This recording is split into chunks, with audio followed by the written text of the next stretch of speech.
शिवलिंग क्यों देखना। लेकिन एक बार अगर फिर से उन्होंने बयान दिया है तो इस बयान के मायने क्या है। कई सारे सवाल खड़े होते हैं और उन्हीं सवालों को लेकर मैं आ रहा हूं। पहला सवाल, कुछ सवाल हैं जो आपके सामने होना, उसके बाद फिर हम इस पर चर्चा भी करेंगे। सवाल यह है कि मंदिर मस्जिद विवाद पर मोहन भागवत के बयान के मायने क्या है। मंदिर मस्जिद विवाद पर संघ प्रमुख का बयान किसके लिए नसीहत है। एक और सवाल, संघ प्रमुख की नसीहत के बाद क्या थमेगा मंदिर मस्जिद का विवाद। और एक और सवाल, मंदिर मस्जिद विवाद को लेकर आखिर कब तक सियासत होती रहेगी। ये 4 सवाल हैं। इन 4 सवालों के मायने समझने की कोशिश करेंगे। एक बड़ा पैनल मेरे साथ मौजूद है। आलोक मेहता जी, एडिटोरियल डायरेक्टर इंडिया न्यूज के, शिवेश प्रताप सिंह आरएसएस विचारक मेरे साथ मौजूद हैं, महामंडलेश्वर महंत नवल किशोर दास मेरे साथ होंगे, हिंदू धर्मगुरु मोहम्मद मूसा इमाम कासमी मेरे साथ होंगे, और विष्णु कुमार शर्मा जो कि एएसआई से भी जुड़े रहे हैं, वकील भी हैं, मेरे साथ होंगे। समझने की कोशिश करूंगा। सबसे पहले मैं आलोक जी के पास चलूंगा। आलोक जी, ऐसा नहीं है कि संघ प्रमुख मोहन भागवत ने यह पहली बार कहा, उसके पहले भी बोल चुके हैं कि हर मस्जिद के नीचे आप शिवलिंग क्यों देख रहे हैं। हो गया, मस्जिद हट गई, मंदिर बन गया, आगे बढ़िए। और उसी से मिलता जुलता बयान एक बार संघ प्रमुख ने फिर दे दिया है।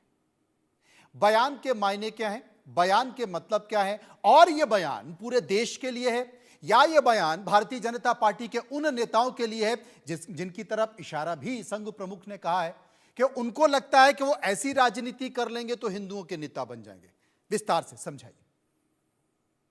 कि मनोज जी, निश्चित रूप से एक बहुत महत्वपूर्ण है और ये अच्छी बात है कि आज आपने ये मुद्दा उठाया जी क्योंकि मोहन भागवत जी ने ये बात कही है पुणे में। अपने मराठी आपने अपनी बाइट भी थोड़ा दिखाई इस दृष्टि से, जो उन्होंने इससे पहले जैसा आपने जिक्र किया पिछले वर्ष दिल्ली में, मतलब मुझे महीना याद नहीं है लेकिन इससे भी पहले 2023 की बात होगी शायद, उस समय भी उन्होंने दिल्ली में इंडिया जनरल सेंटर के कार्यक्रम में पुस्तक का लोकार्पण था भारतीय संस्कृति को लेकर, तब मैं वहां खुद उपस्थित था। तब भी कहा था कि भाई जिसका जिक्र आपने किया, मैं इसलिए पूरी घटना बता रहा हूँ। तब भी उन्होंने कहा था कि भाई देखिए, हमें अयोध्या में राम मंदिर हमारा एक बड़ा इशू था, तो काशी मथुरा और अयोध्या, ये 3 मुद्दे, जनसंघ कहिए, राष्ट्रीय स्वयंसेवक संघ कहिए, जो ऐसी हिंदुत्व की विचारधारा वाली, ये तो संगठन, सांस्कृतिक संगठन कहता है अपने आप को आरएसएस वैसे भी, तो उनका जो लक्ष्य था उस हिसाब से उनका कहना बहुत महत्वपूर्ण है क्योंकि उनके लाखों समर्थक है। ये ठीक है कि जैसे कई लोग कांग्रेस से टूटे हुए अलग कांग्रेस बना ले या कोई सभा बना ले, आप कहे देखिए तो कांग्रेसी ही थे, या उसी तरह से कभी कांग्रेस में रह करके भी कुछ लोग गलत काम करने लगे तो उसमें कई आरोप सामने आते ही हैं। तो मैं ये मानता हूं कि कई ऐसे बीच में कई लोग खड़े हो गए जो हिंदू संस्था के नाम पर या कोई दल बनाकर, या भाजपा के भी कुछ जिम्मेदार लोग भी यदि कुछ ऐसी बातें कही हो, तो राष्ट्रीय स्वयंसेवक संघ के प्रमुख के नाते मोहन भागवत जी ने वही बात कही जो प्रधानमंत्री अपनी बातचीतों में सांसदों को थोड़ा समझाते होंगे, या इसीलिए आप देखिए वो इस मुद्दों पर ज्यादा नहीं कुछ कहते हैं। प्रधानमंत्री नरेंद्र मोदी और गृहमंत्री अमित शाह जहां जरूरी होता है हिंदुत्व की बात को, वो तो संघ से आए हैं। ये भी सही है कि मोहन भागवत जी और नरेंद्र मोदी जी लगभग वही राष्ट्रीय स्वयंसेवक संघ से शिक्षित प्रशिक्षित है। इस दृष्टि से उनमें कोई विचारों का कोई वैसा मतभेद नहीं है। हाँ, भारत का मैसेज, और मोहन भागवत जी ने बांग्लादेश की चर्चा भी की है पुणे में कि वहां पर अल्पसंख्यकों को जो हो रहा है वो भी एक दुर्भाग्यपूर्ण है, उसमें अन्याय ठीक नहीं है, उस संदर्भ में भी देखा जाना चाहिए।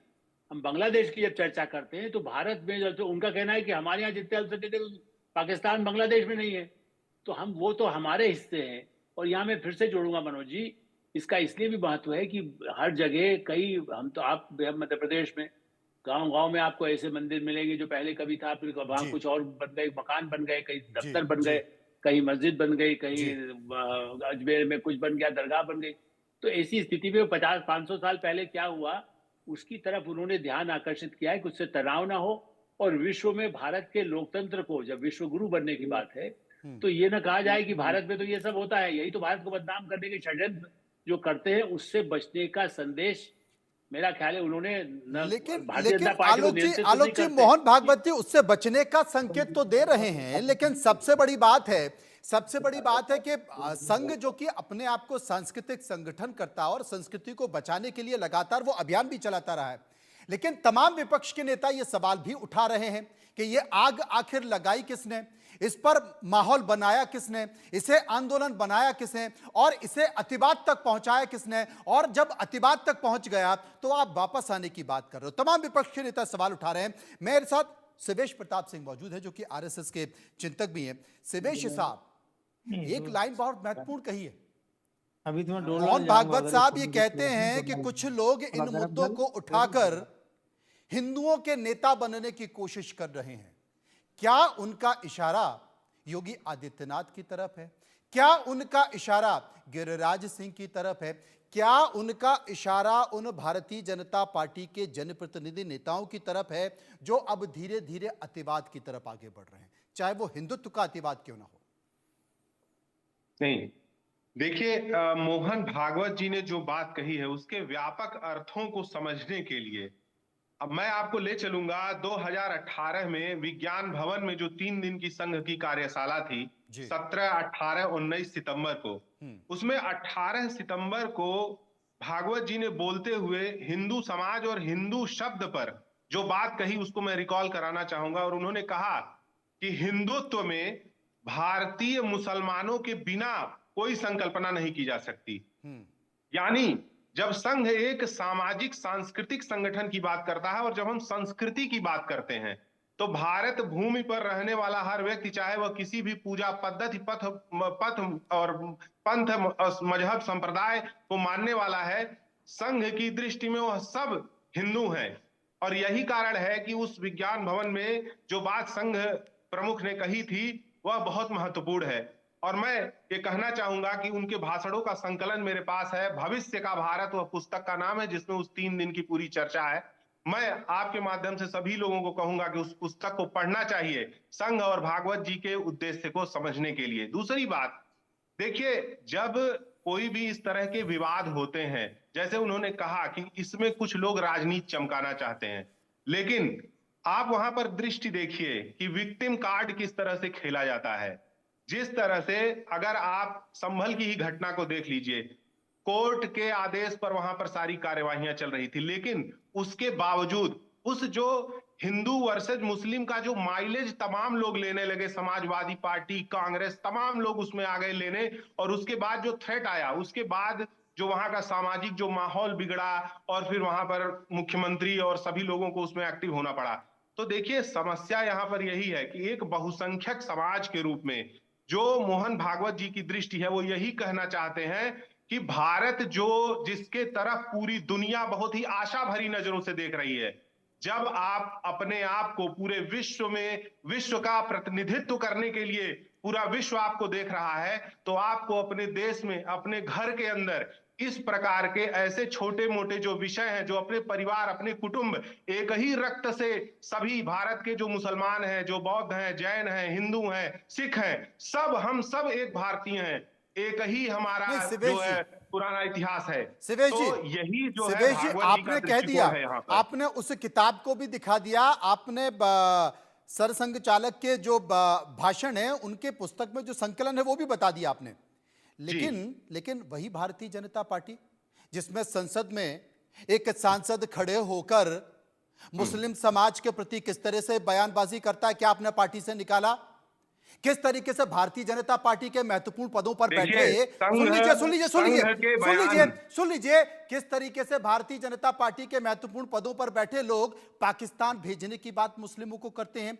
क्या उनके खिलाफ कार्रवाई हुई? क्या उनको पद से हटाने की बात की? किस तरीके से बिहार में गिरिराज सिंह यात्रा निकाल रहे हैं और यात्रा में उनके बयान किस तरीके से निकाल के आए?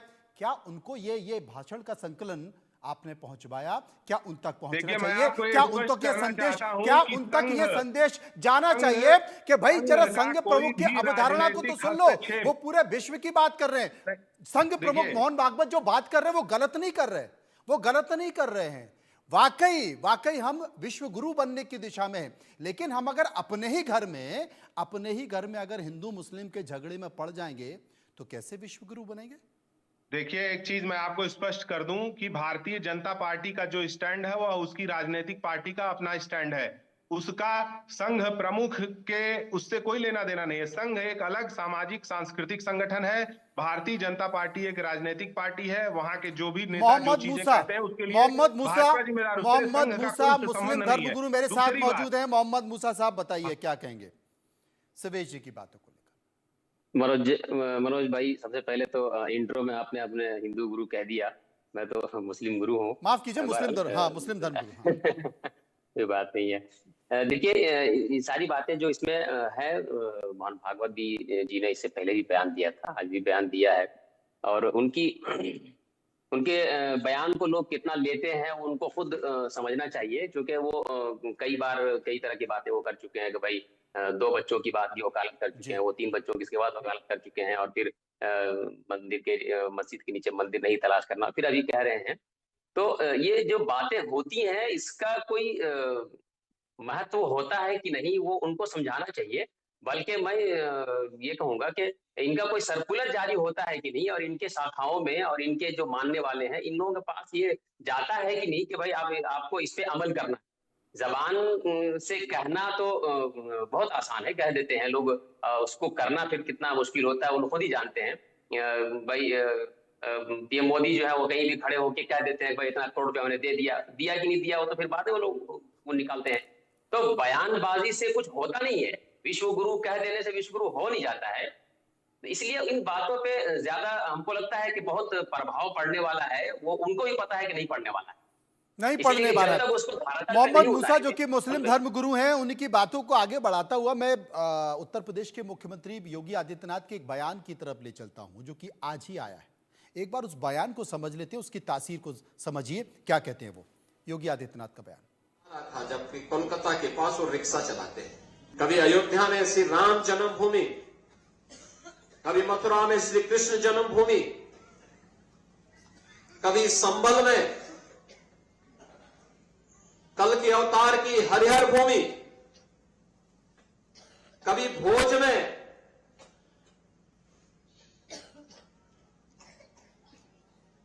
ज्ञान के अधिष्ठात्री देवी मां सरस्वती के पावन मंदिर को नष्ट किया जाता है, तोड़ा जाता है, अपवित्र किया जाता है।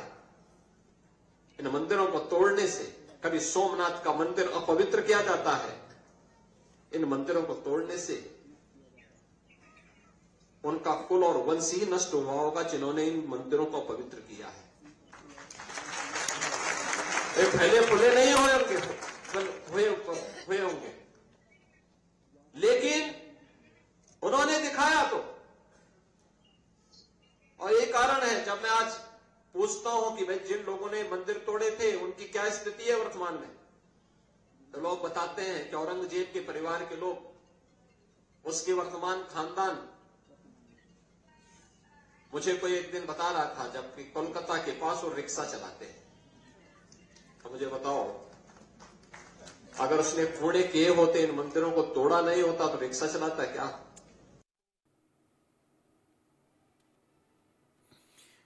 योगी आदित्यनाथ बयान दे रहे थे। नवल किशोर हिंदू धर्मगुरु मेरे साथ मौजूद हैं। नवल जी, आपका क्या कहना है मोहन भागवत के इस बयान पर, योगी आदित्यनाथ के इस बयान पर?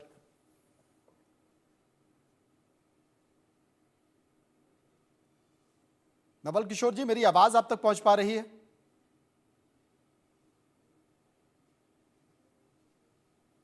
नवल किशोर जी तक मेरी आवाज नहीं पहुंच पा रही है। असल में मैं चलूंगा, विष्णु कुमार शर्मा है जो कि एएसआई में भी रहे हैं, एडवोकेट भी हैं। विष्णु जी, सीताराम गोयल की किताब है, उसमें सबूतों के साथ ये दिखाया गया है कि 1800 ऐसे मंदिर हैं जिन्हें मुस्लिम आक्रांताओं ने तोड़कर फिर मस्जिद बनाई गई। वैसे ये संख्या करीब 30,000 के आसपास बताई जाती है, लेकिन जो फैक्ट है, फैक्ट के आधार पर अपनी किताब में उन्होंने जिक्र किया है। अब अगर मोहन भागवत ये कहते हैं कि साहब हो गया, बाबरी मस्जिद हो गया, वहां पर मंदिर हो गया, अब अगर हर मंदिर के नीचे आप शिवलिंग ढूंढेंगे, हर मंदिर के नीचे आप मंदिर ढूंढेंगे तो बड़ा मुश्किल हो जाएगा। 1800 सबूतों के साथ तो किताब में 30,000 संख्या बताई जाती है, तो क्या इस देश में यही चलता रहेगा? क्या कहना है आपका? देखिए, भागवत जी का जो वक्तव्य है हम सिर्फ मंदिर और मस्जिद से जोड़कर ले रहे हैं, जबकि उनका वक्तव्य जो है एक व्यापक स्तर पर है।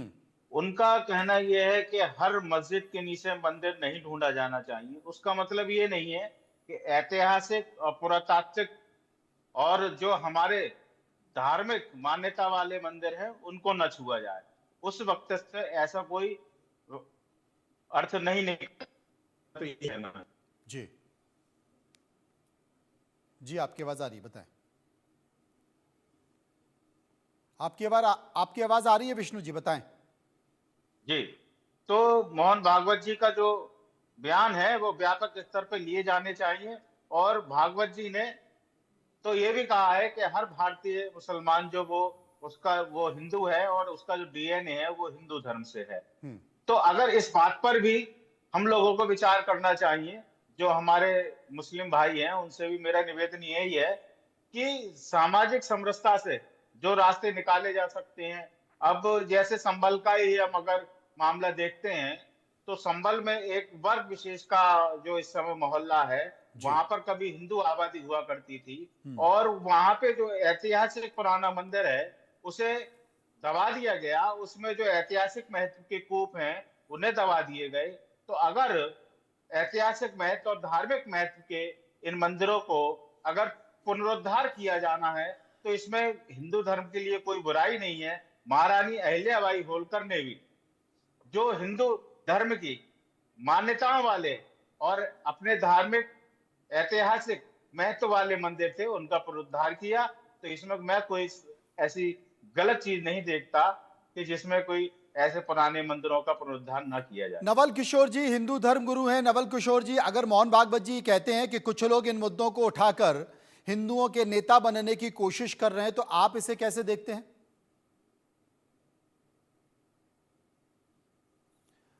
नवल किशोर जी, अनम्यूट कर लीजिए फोन को आप। मुझे लगता है नवल किशोर जी का कोई अगर सहयोगी हो तो उनको एक बार सूचना पहुंचाएं। आलोक जी मेरे साथ मौजूद हैं। आलोक जी, संभल, बदायूं, फतेहपुर सीकरी, बरेली, कई मस्जिद हैं जो नीचे मंदिर होने के दावे इसमें किए जा रहे हैं। और अगर और आगे चले जाएं तो ताजमहल को कभी तेजो महल कहा जाता था, कुतुब मीनार को विष्णु स्तंभ और सूर्य स्तंभ भी कहा जाता है, आगरा, ऐसी बहुत सारी चीजें हैं। मुझे लगता है कि एक बड़े कैनवास पर अगर मोहन भागवत जी बयान दे रहे हैं तो इसे एक बड़े कैनवास पर देना चाहिए, क्योंकि ये खत्म नहीं होने वाला। लेकिन उनका ये संकेत, भाई सबसे ज्यादा चीजें तो सियासत से जुड़ी हुई है ना, उनका ये संकेत क्या सियासत से जुड़े हुए लोग समझ पाएंगे, खासकर बीजेपी के लोग? क्या उनके इस बयान को, उनके इस भाषण को आत्मसात कर पाएंगे? है कि देखिए, जो लोग संघ से आए हुए पृष्ठभूमि के हैं, प्रधानमंत्री नरेंद्र मोदी के अलावा नीचे जो लोग हैं, वो जो नहीं समझ के, जिनके नाम भी आपने कुछ का लिया भी, राज्य का भी नाम लिया जी, उनके लिए, ऐसे सब लोगों के लिए इस संदेश का और ज्यादा असर होगा, मेरा ऐसा मानना है। क्योंकि एक ये कहा जाता है कि भाई देखिए, वो कई बार कहते हैं राजनीति में नहीं, हम तो केवल अपने जो भी हमारा संगठन रहा है, हमारे विचार रहे हैं। इस दृष्टि से कुछ तो उन पर मैसेज जाएगा।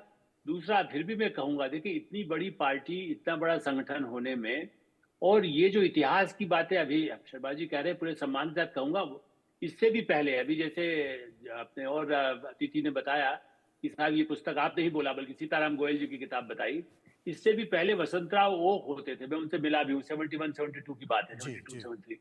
तो ऐसे उनकी भी पुस्तक थी आगरा को लेकर, ताजमहल। तो पुरातत्व की दृष्टि से, या आपको अपने मध्य प्रदेश के वाकणकर जी, लेकिन उन्होंने ऐसे मंदिर नहीं खोजे। वाकणकर जी को बड़ा सम्मान भी मिला, दुनिया के सबसे बड़े पुरातत्ववेत्ता माने जाते हैं, भीमबेटका, जिनको आपको ध्यान है लाखों वर्ष पुरानी उन्होंने गुफाएं ढूंढी। जी, तो उनका भी वो, जबकि संघ के कट्टर वो थे, मैंने बाकायदा संघ के ही व्यक्ति थे, और उन्होंने कई खोज किया। तो वो सब पुरातत्व की खोज होना कि यहाँ ये था, इसका मतलब ये नहीं है कि वैसा किया जाए। ब्रिटिश राज में क्या हुआ था तो ब्रिटिश से संबंध तोड़ लीजिए, अमेरिका का कोई आया था तो उसको तोड़ दीजिए, ये यही एक मैसेज है। और मैं अभी जो बात कही गई उस पर मैं जोड़ूंगा, ये केवल मोहन भागवत जी नहीं, ये प्रोफेसर राजेंद्र सिंह जब सरसंघ चालक थे, उन्होंने मुझे इंटरव्यू में बाकायदा पूरा बड़े अखबार में सब छपा हमारे, और जिसपे उन्होंने कहा था कि हम 98% को जो भारत में पैदा हुए लोग हैं उनको अपना मानते हैं, चाहे उनकी उपासना पद्धति कुछ हो। उपासना पद्धति मतलब वो पूजा करते हो, नमाज करते हो।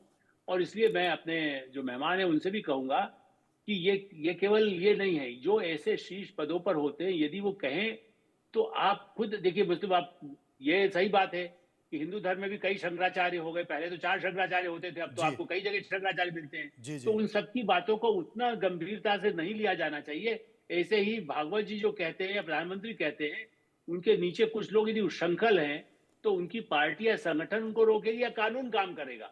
सुप्रीम कोर्ट ने भी कहा है कि जो कानून के तहत पुराने ऐसे हैं, उनको कहीं बिगाड़ा न जाए।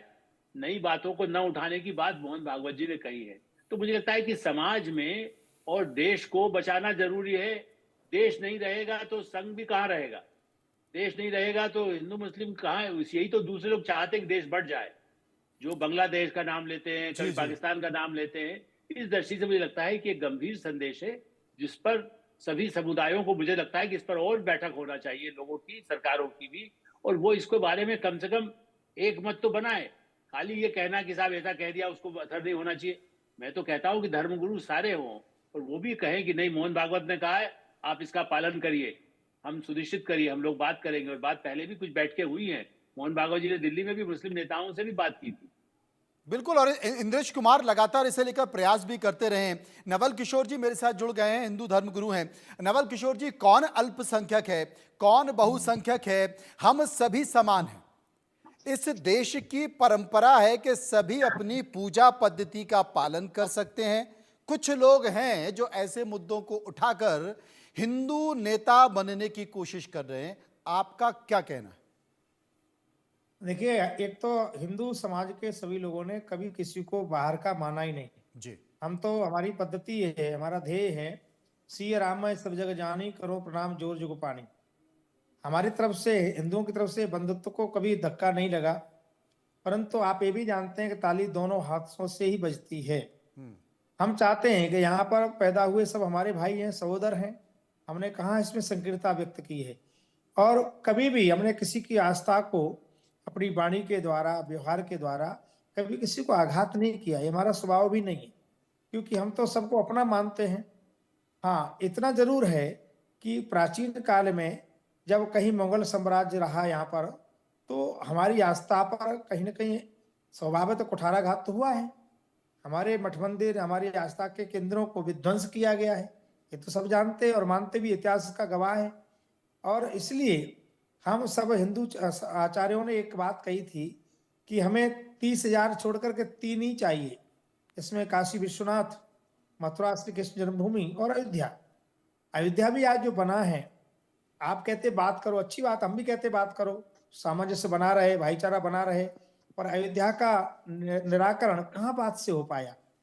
आखिर कोर्ट जाना पड़ा। कोर्ट के निर्णय पर और वहां के साक्ष्य के आधार पर जो कुछ वहां निर्माण हो रहा है या मंदिर निर्माण हुआ है, वो कोर्ट के आदेश पर हुआ है ना जी, बात से नहीं हो पाया। ऐसे चाहे संबल है, चाहे अन्य जगह हैं, वहां हमारे आस्था के केंद्र रहे हैं।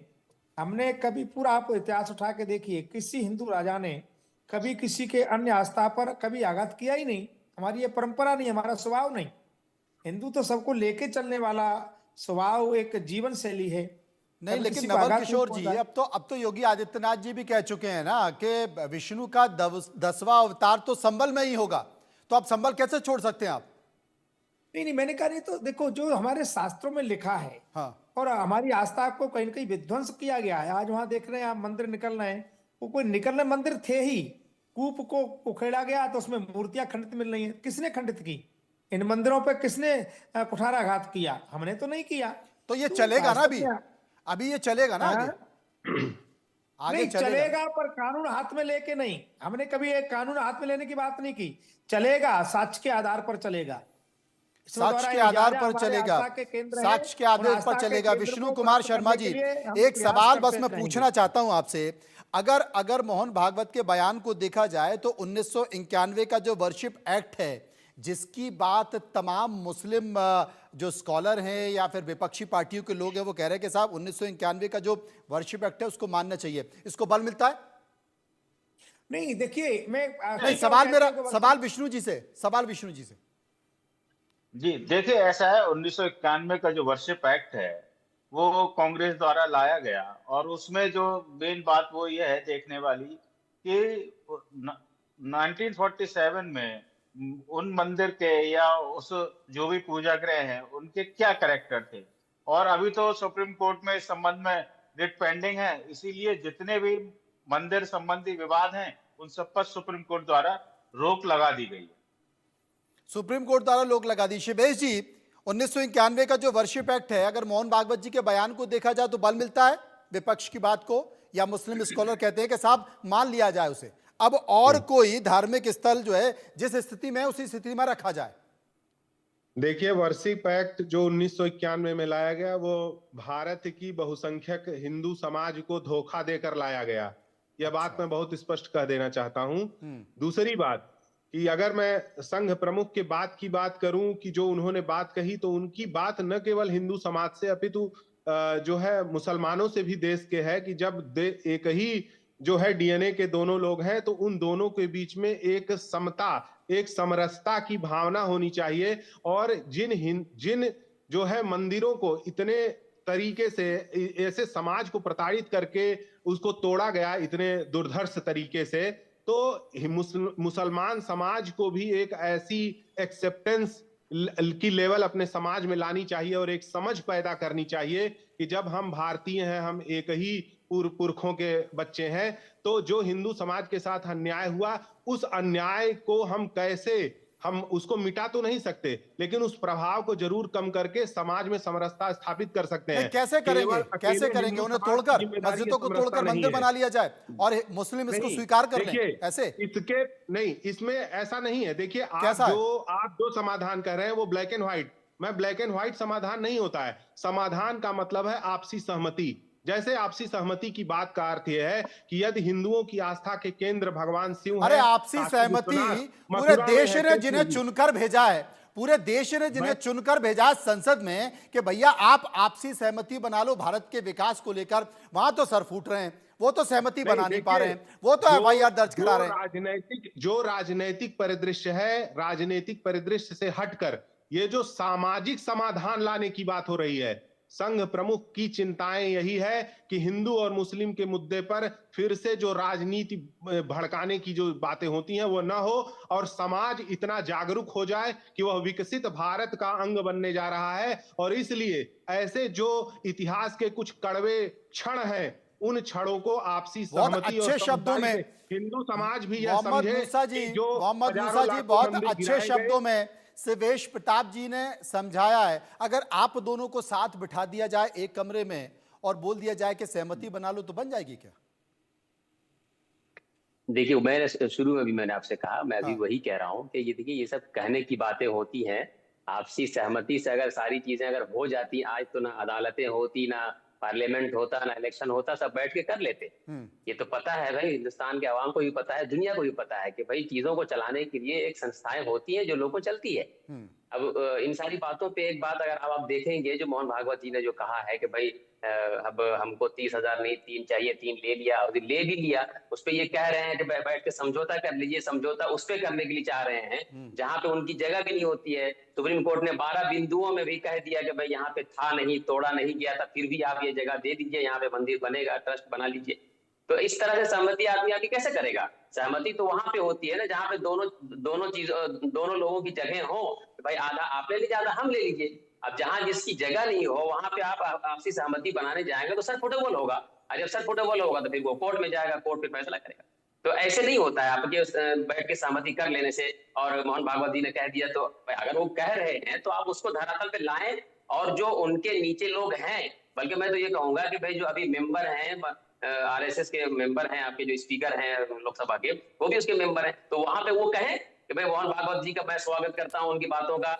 यहाँ जितने सांसद हैं सब लोग जो है आज इस बात को मान लें कि भाई अब जो है कोई भी इसकी वकालत नहीं करेगा। जितने सांसद हैं आज कोई वकालत नहीं करेगा कि भाई अब मंदिरों को खोजा जाएगा मस्जिदों के नीचे। वो कहें और कह के जो है उसको सर्कुलर जारी करके सबको बताएं, वो तभी होगा ना। सिर्फ जबान खर्च करने से कुछ हासिल नहीं होता है। आलोक जी, मोहम्मद मूसा जिस बात का जिक्र कर रहे हैं कि एक बार सांसदों से भी ये कहा जाए, संबोधन किया जाए, ये संभव है? वो मानेंगे? बिल्कुल, मेरा ऐसा मानना है कि वो उनकी पार्टी का अनुशासन, पार्टी के अध्यक्ष, प्रधानमंत्री जो प्रमुख हैं, मैं इस बात से सहमत हूं कि जो मोहन भागवत जी ने कहा है वो मैसेज, और खास करके हमारा ही आज का कार्यक्रम यदि वो सबको बंटवा दें, पहुंचवा दें, छोटा मनोज जी आपकी उससे सौजन्य से, तो मुझे लगता है कि संदेश जाना चाहिए। वही एक तरीका भी है। और मैं कहूंगा सुप्रीम कोर्ट जाते हैं, सुप्रीम कोर्ट को देखिए, अभी चंद्रचूड़ जी ने जो चीफ जस्टिस रहे हैं, उन्होंने क्या कहा कि भाई पार्टियां क्या कर रही है, राजनीतिक दल ये कहती है नहीं, सुप्रीम कोर्ट ने कहा तब भी हम नहीं मानेंगे।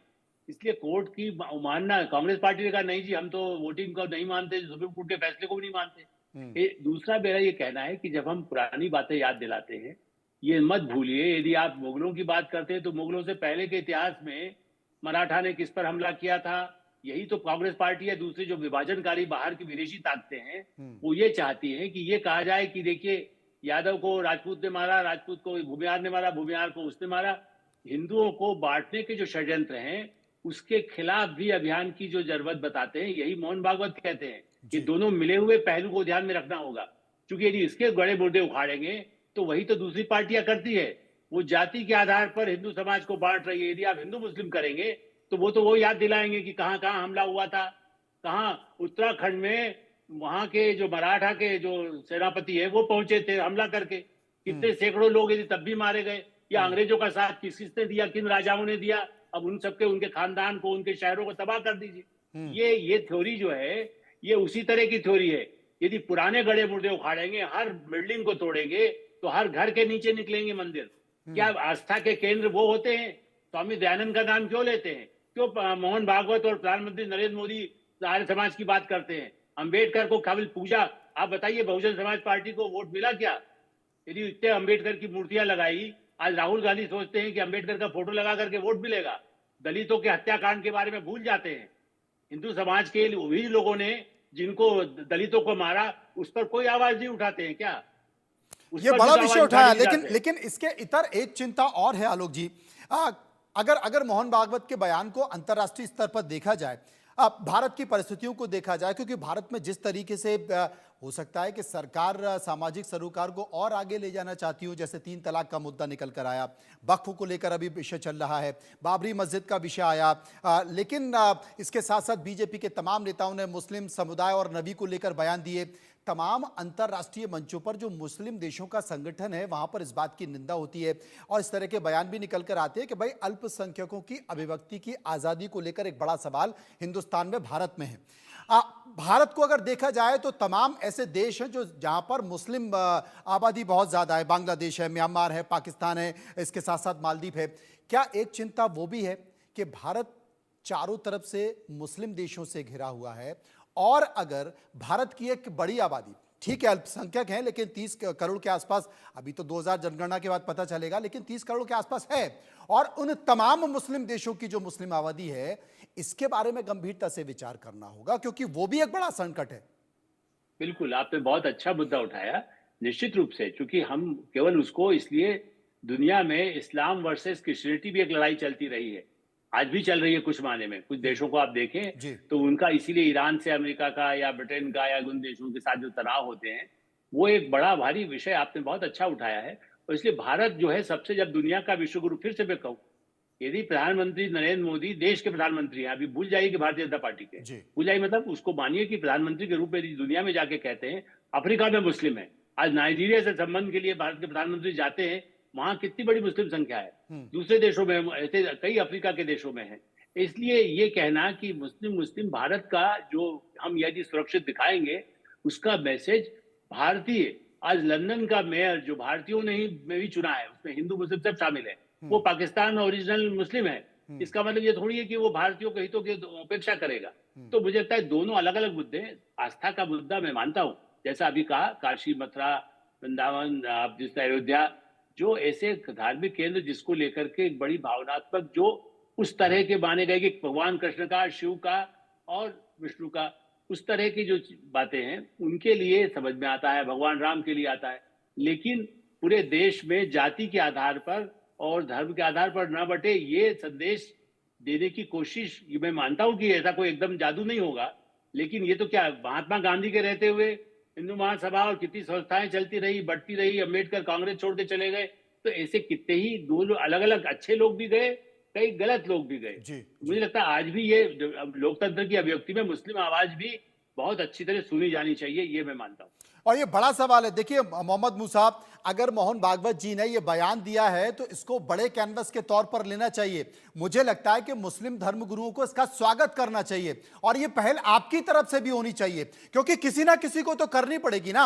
अगर वो तस्वीरें निकल कर आ रही हैं तो ये देश के लिए अच्छा नहीं है, या आपकी आने वाली जनरेशन के लिए अच्छा नहीं है। जिस तरीके से भारत आगे बढ़ रहा है, तमाम धन संपदा है, आर्थिक स्तर पर तरक्की करता है, इसमें आप भी रहते हैं, मुस्लिम भी रहते हैं, हिंदू भी रहते हैं, फायदा उन्हीं को होगा। लेकिन झगड़ा होगा तो नुकसान किसको होगा, घाटा किसको होगा? इसलिए आपकी तरफ से भी संकेत वहां से निकल कर आया है, तो संकेत आपकी तरफ से भी आना चाहिए। और मुझे लगता है एक बेहतर संकेत होना चाहिए, तभी ऐसे लोग, मुट्ठी भर लोग, ज्यादा लोग नहीं होते, मुट्ठी भर लोग होते हैं जो देश का माहौल खराब करते हैं, उन लोगों को कम से कम मुंह में तमाचा पड़ेगा और उन लोगों को ठहरकर सोचने का मौका मिलेगा कि अगर संघ प्रमुख की तरफ से यह बयान निकल कर आया है और मुस्लिम धर्मगुरु की तरफ से भी बयान निकल कर आया है, तो चलिए एक नई शुरुआत करते हैं। जी देखिए, मैं तो पहले भी कह तो रहा हूं मैं कि भाई उनकी बातों का, उनके बयान का बिल्कुल स्वागत है।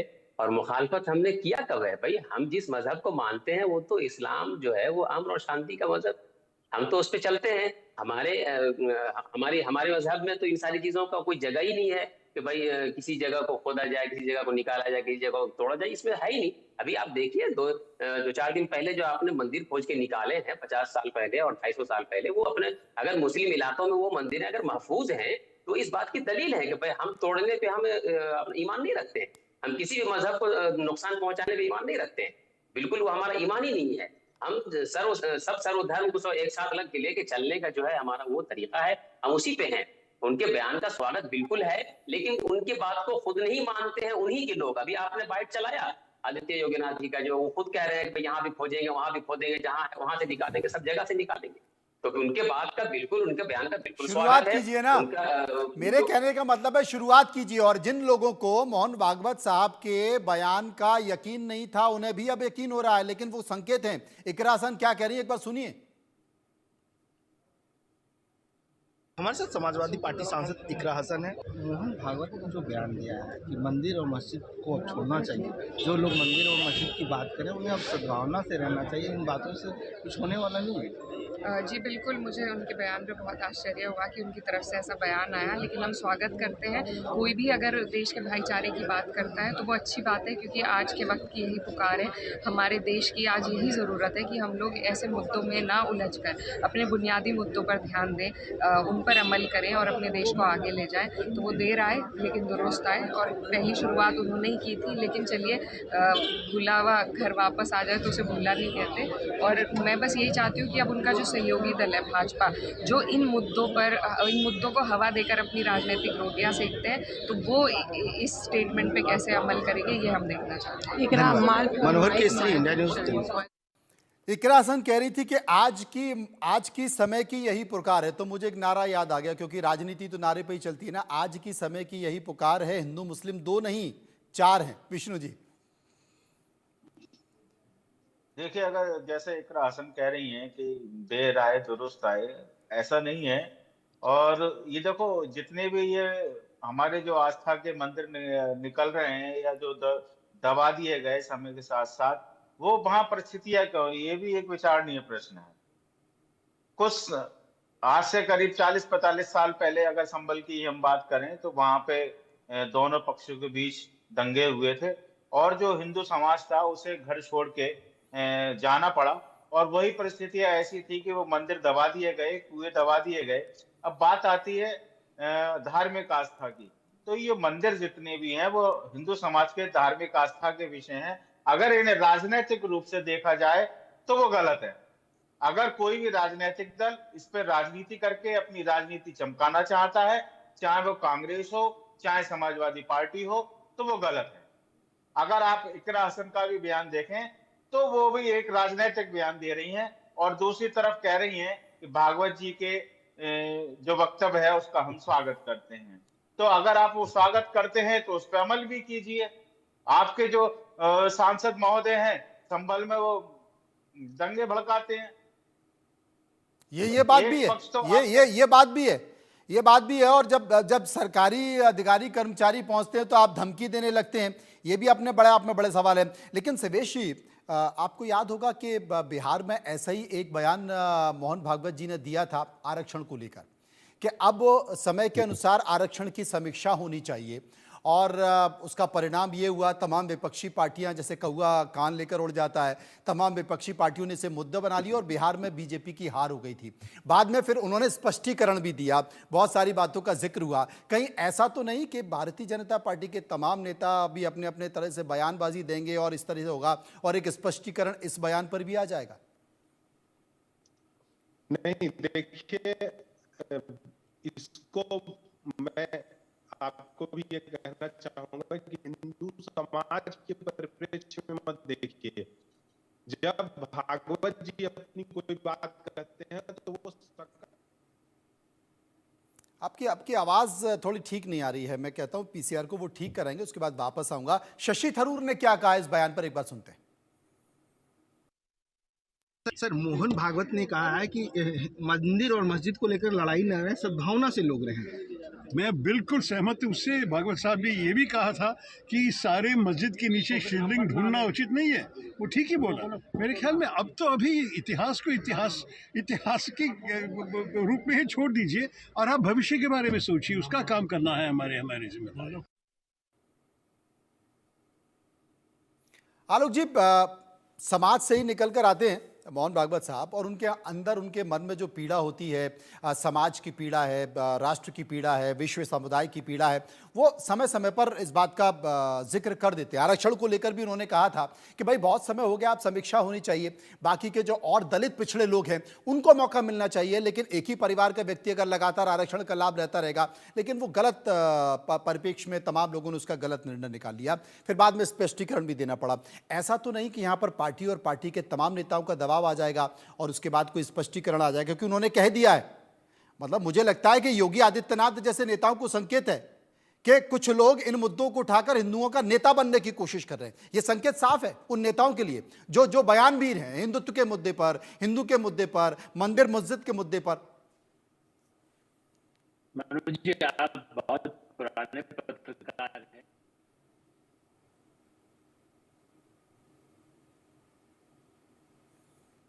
मुझे लगता है आलोक जी जिस जूम पर हैं शायद उसकी आवाज़ में कुछ परेशानी आ रही है।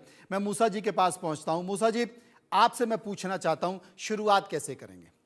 चलिए, मोहन भागवत जी ने शुरुआत कर दी और उन्होंने अपने पार्टी के नेताओं को एक संकेत भी दे दिया। पार्टी के नेताओं को क्या, राष्ट्र को संकेत दे दिया है, पूरे विश्व समुदाय को संकेत दे दिया है और यह भी बता दिया, क्योंकि बहुत सारे ऐसे तमाम मुस्लिम बड़े नेताओं के मैंने इंटरव्यू किए हैं, उन्होंने कहा कि 600 साल पहले हम क्या थे, 600 साल पहले हम भी तो हिंदू थे।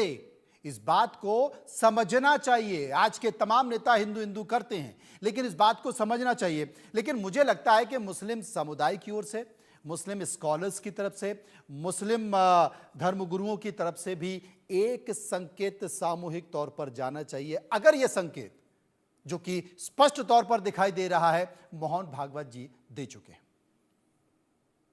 देखिए, अभी जो आपने कहा कि सारे मुसलमान हिंदू है, हिंदुस्तानी है, हिंदुस्तानी होने पे हम फख्र करते हैं।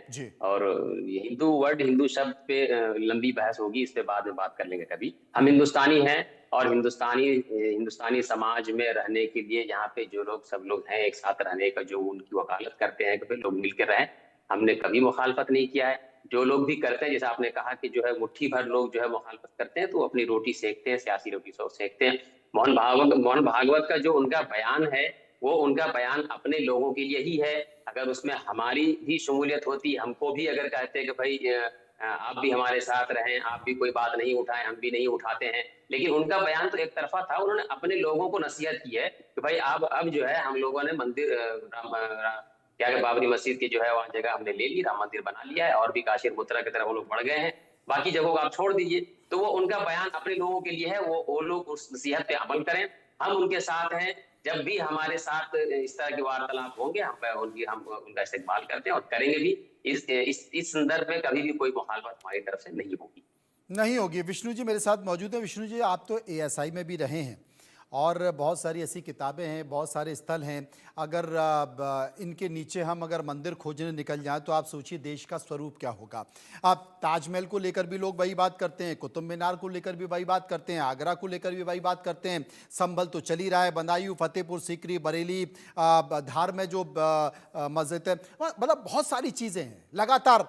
तो क्या आपको लगता है कि इससे सिवाय सांप्रदायिक सद्भाव खराब होने के कुछ नहीं होगा? आप ये भी मानते हैं कि भले ही वो अल्पसंख्यक हैं लेकिन 30-35 करोड़ की आबादी है, तो मुझे लगता है कि इसे खत्म करना पड़ेगा, आगे बढ़ना पड़ेगा। जब आप आगे बढ़ने की तरफ बढ़ रहे हैं तो आप हिंदू, मुस्लिम और मंदिर और मस्जिद में उलझे नहीं रह सकते हैं।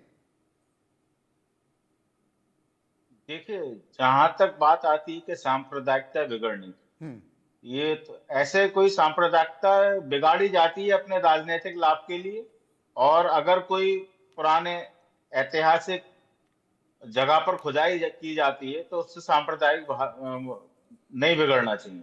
जैसे कि अभी आपने बताया कि मैं एसआई का वकील भी हूं, और संभल वाले प्रकरण में भी अगर हम जाकर देखें तो वहां पे कोई ऐसा काम ही नहीं हुआ, लेकिन फिर भी सांप्रदायिकता की भावना भड़की। वो क्यों भड़की?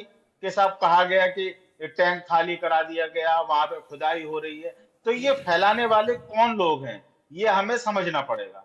तो अगर इन मुद्दों पर अगर राजनीति की जाएगी तो सांप्रदायिक भावनाएं भड़केंगी, और सांप्रदायिक भावनाएं भड़काने का काम ये राजनीतिक लोग ही करते हैं। सामाजिक लोग और धार्मिक लोग ऐसे काम नहीं करते हैं। और मुझे लगता है कि मोहन भागवत जी ने जो संकेत दिया है वो शायद इसी के इर्द गिर्द भी दिया है। वो साफ तौर पर एक बार फिर मैं दर्शकों को बता दूं, वो कहते हैं कि कौन अल्पसंख्यक है, कौन बहुसंख्यक है, यहां सभी समान हैं। इस देश की परंपरा के सभी अपनी अपनी पूजा पद्धति का पालन कर सकते हैं। यानी कि आप ईद भी मनाइए और आप दीपावली भी मनाइए और एक दूसरे को उसकी शुभकामनाएं दीजिए। साथ ही वो एक संकेत और देते हैं, और वो संकेत है कि कुछ लोग हैं जो इन मुद्दों को उठाकर हिंदुओं के नेता बनने की कोशिश कर रहे हैं। क्या मोहन भागवत का बयान उत्तर प्रदेश के मुख्यमंत्री योगी आदित्यनाथ को आईना दिखाने का है? क्या मोहन भागवत का बयान संसद में और सड़क पर बैठे उन तमाम नेताओं को है जो हिंदुत्व के मुद्दे पर, मंदिर के मुद्दे पर एक लकीर को पार कर रहे हैं? और मोहन भागवत मानते हैं कि आने वाले देश के लिए यह बेहतर नहीं है। इंतजार करना होगा, संकेतों का इंतजार करना होगा और समझना होगा कि आखिर किस तरीके से संकेत इसके बाद निकल कर आते हैं। फिलहाल खबरों के सफर में इतना ही। बाकी खबरों के लिए आप चलते रहिए इंडिया न्यूज के साथ। मुझे दीजिए इजाजत। नमस्कार।